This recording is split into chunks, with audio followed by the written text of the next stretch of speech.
Have a pleasant day, everyone. My name is Raquel Mir Navarez from B.Ed.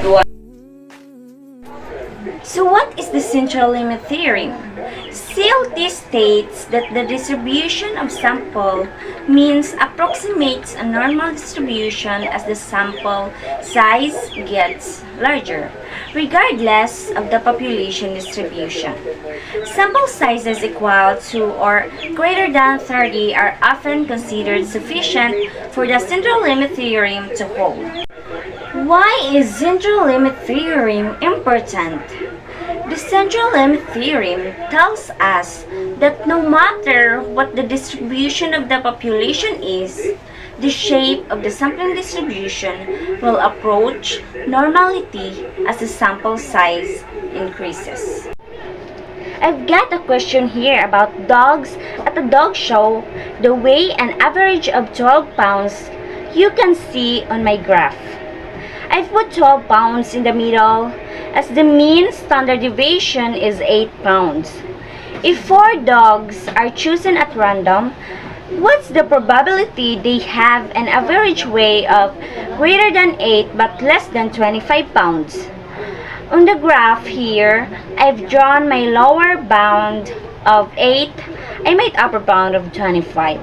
So what we're interested in is finding this area, and it gives us the probability because I'm using a z-table, which gives us the area to the left or to the right of the mean. I'm going to find this area, and if we add the answers together, we will get our total area. Here's a z formula we want to use. This is slightly different from the z formula. You may have been used to see this particular two formula when dealing with population means and the central limit theorem. I'm just going to plug in the values. My upper bound, the sample mean, that x bar is 25 minus the population mean, which was 12 over standard deviation given in the question here.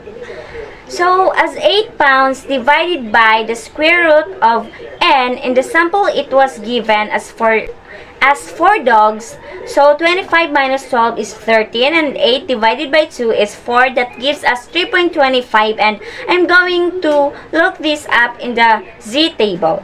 As is the score of 3.25 equal to 0.4994, that's 49.94%. Next, I want to find my lower area.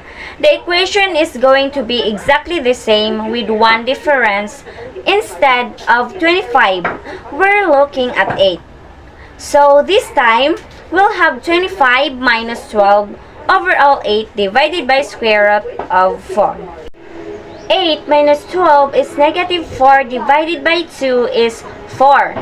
Gives us 2 of negative 1. We can ignore the negative sign and just look up 1 in the z-table. That's because both sides of the distributions are symmetrical, and if I look up a value of 1 in the z-table, I get an area of your 34.3%. So I found my two areas. The last step is to add this together. 49.94% plus 34.3% is 84.07%, and that is our answer. Then is the probability that if 4 dogs are chosen around their average weight will greater than 8 and less than 25 pounds. So that's all. Thank you for watching, and God bless.